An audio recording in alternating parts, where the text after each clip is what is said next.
What it do? Dream Team, it's your boy Neal back with another reaction video, guys. Here we go with 5 things Americans do differently than Germans from our girl Feli from Germany. Y'all know I love her videos and I love her personality. And before we dive into this, I need you to love to hit that subscribe button, ring notification bell, give the video a thumbs up so it gets suggested. Social media, Patreon, all up top. You can subscribe to any of it, put all the links in the description. All you gotta do is hit the link, follow me, talk to me. Human.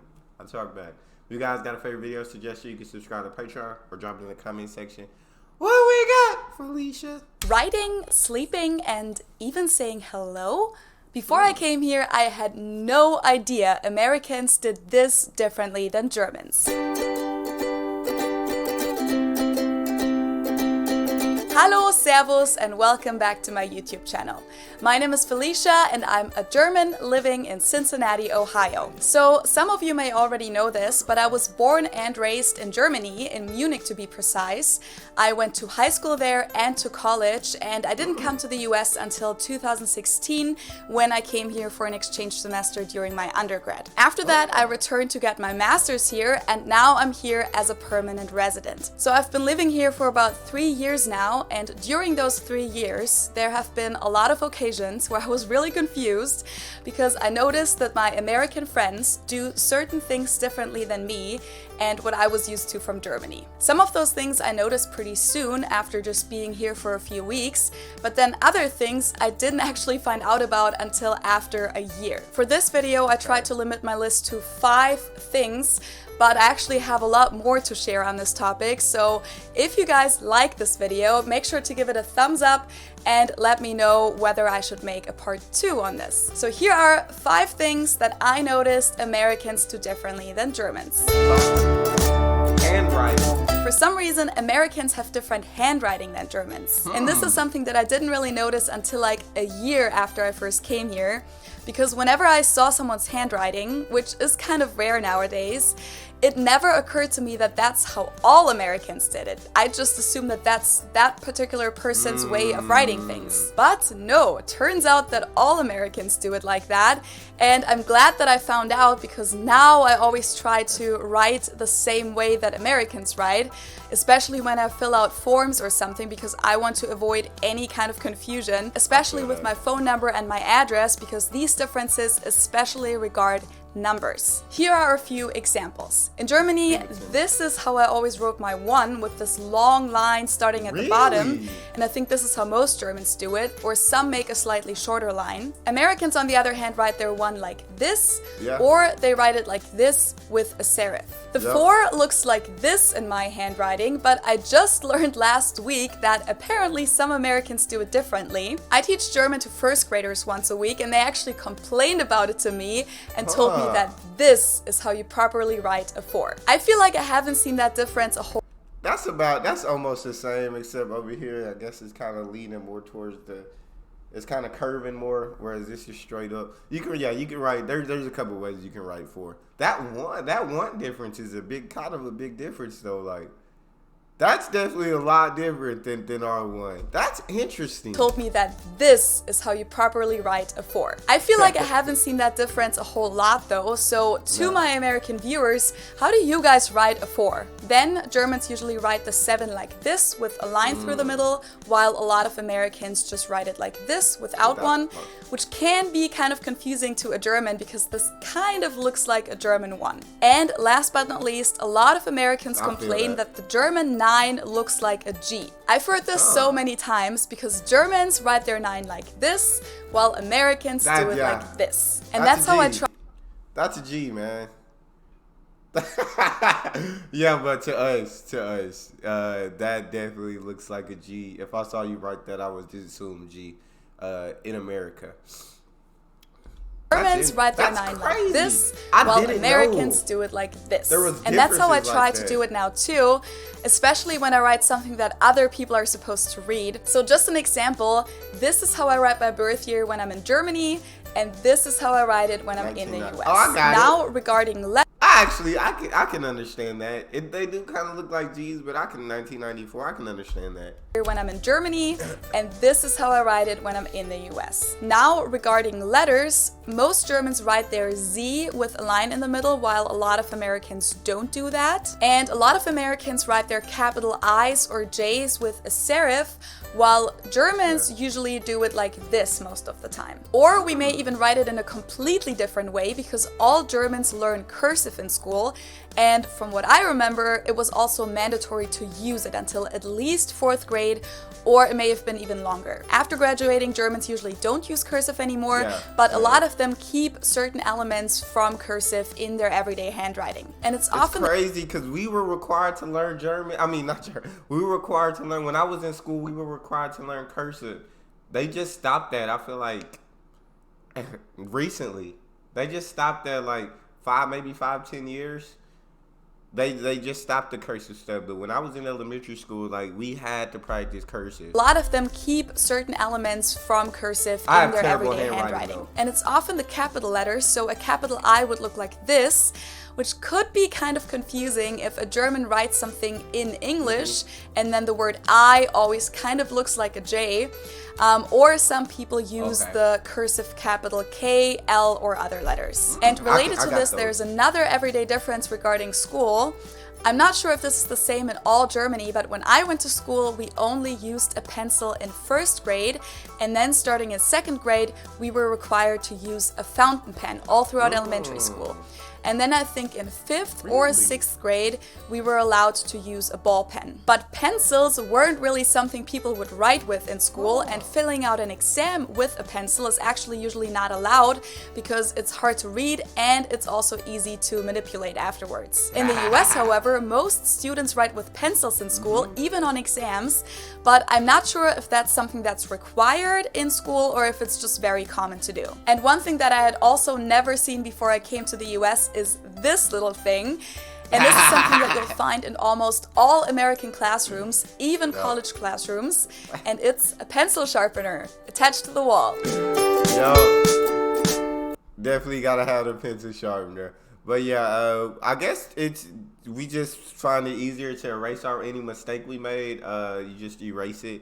So it's pretty easy. I know they have pens now where you can like erase your mistake, but pencils, basically, you could just erase your mistakes. I feel like that was the reason. That, in my head, was the reason. I could be completely wrong. But that was the common reason we used pencils.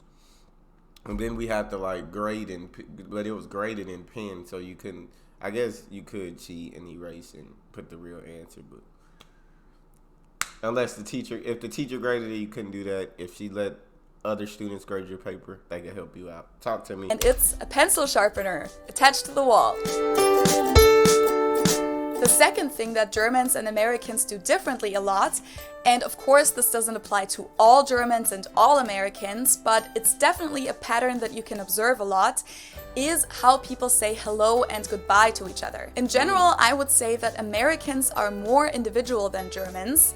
Maybe you've heard about this distinction between individual cultures like the US and collective cultures like they have it in a lot of Asian countries. And while both the US and Germany are considered to have individual cultures, I would say that Americans are even more on the individual side of the spectrum than Germans. And that's something that you can absolutely see with how people greet each other and say goodbye. Americans seem to be a lot more casual about those things. They often just say a quick hello, hi, what's up, and then when they leave, see ya, bye, and then they're already gone. And this is something that I especially noticed on campus back when I was still a student.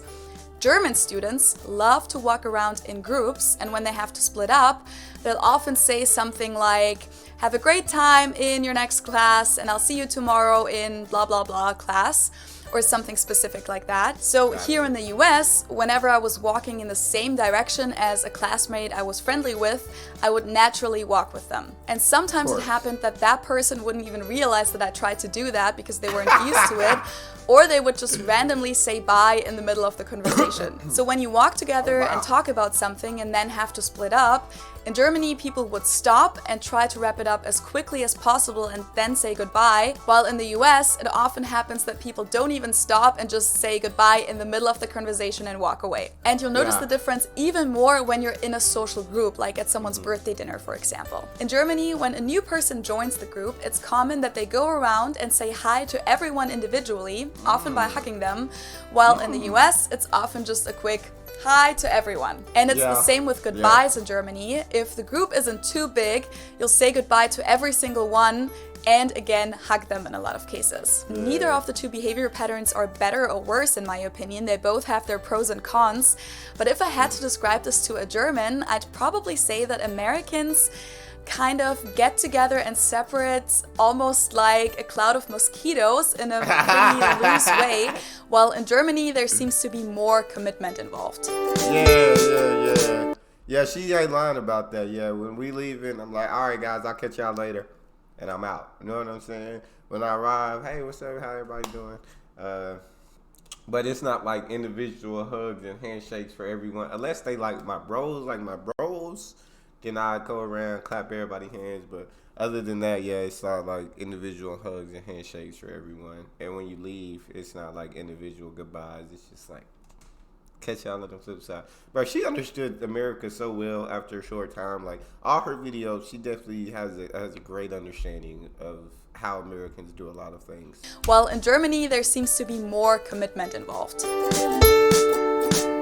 This is somewhat related to the last point. It's about answering and hanging up the phone. A lot of people in Germany answer their cell phones the same way they would answer their landline phones, by saying their name. Often their last name or their first and last name. So they'll just answer their phone and say Schmidt, no hello or anything else. I mean, this is mostly when you don't know who's calling, obviously, but I've never heard an American answer their phone with just their name. I mean, I know that for landline phones, Americans would kind of do that and go like, Smith Residence, Felicia speaking.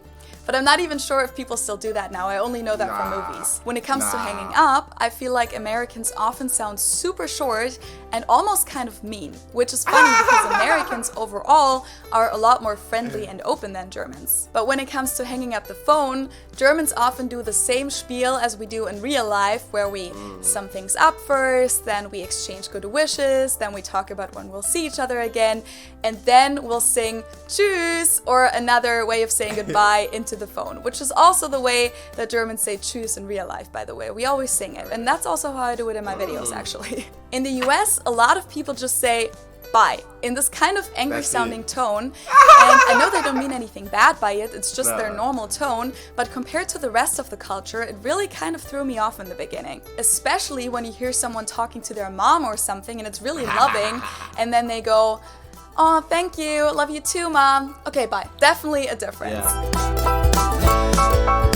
It's facts. It's facts. Yeah, I've never answered the phone like with my name. I've never done that. And so I answer the phone differently. I'd be like, what it do? And if it's a number I don't know, I just don't answer, because I'm like, if it's important enough, they'll leave a voicemail. If I don't know them and it's important enough that they have to talk to me, they'll leave a voicemail. Then I'll hear it and decide if I want to call them back or not. But mostly, yeah. So most time I answer the phone is for people that I know. I'm just like, what it do? What you up to? What's up? What you need? What you want? You feel me? Talk to me. Love you too, mom. Okay, bye. Definitely a difference. Germans and Americans sleep differently, which probably sounds kind of weird at first, because don't all people sleep the same?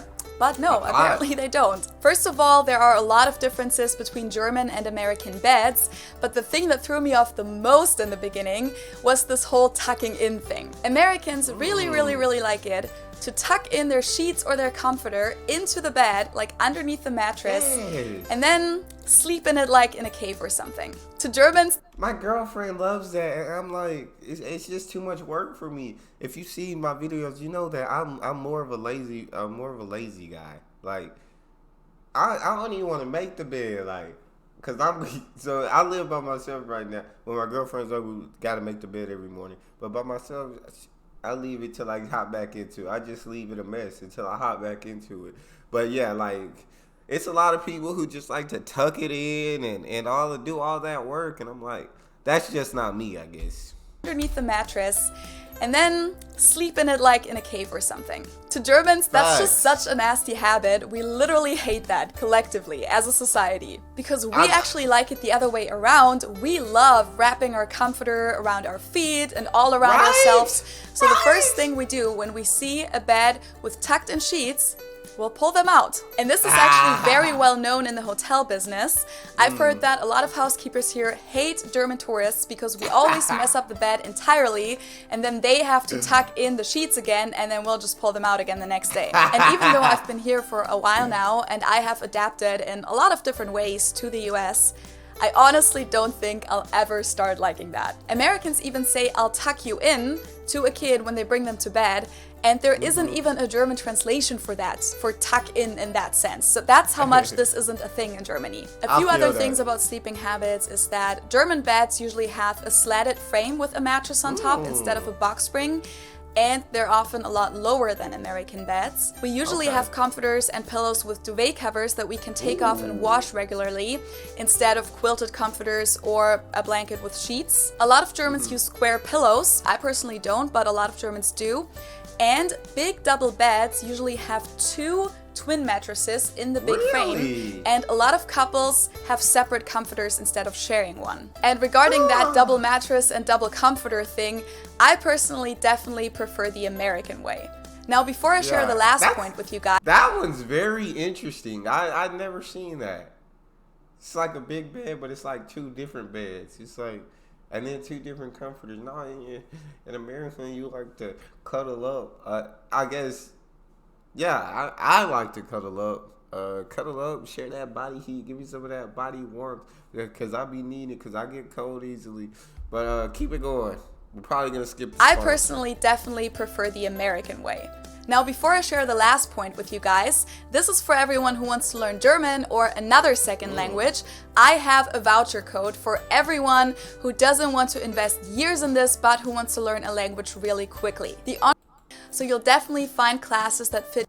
So your teacher will definitely have enough time to address your, which means that you'll do 30 classes a month for 3 months.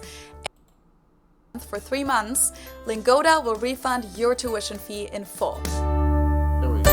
Wear shoes inside. Now let's get back. Okay, I know about this one, and I actually like the fact that you don't wear shoes inside. I feel like that's much cleaner. Refund your tuition fee in full. Now let's get back to the topic. So the last thing that I have on my list of things that Germans and Americans do differently is that a lot of Americans wear street shoes inside the house. This varies from household to household, obviously, but overall, it seems to be a lot more common in the US to wear your shoes inside and not take them off when you enter the house. And that's something that's very different in Germany. In most German houses and apartments, you'll see a whole lot of shoes in the entrance area because most Germans take off their shoes as soon as they get into the house. And in some apartment buildings, you'll even see the shoes outside in the shared hallway because people don't want the dirt inside their apartment, and there's also often a lack of space. So wearing street shoes inside the house is very rare in Germany, but instead, Germans love to wear slippers inside, Hausschuhe. Almost every German has at least one pair, and as soon as they come inside, they'll immediately switch from street shoes to house shoes, slippers. For guests, a lot of Germans have a few extra pairs of guest slippers,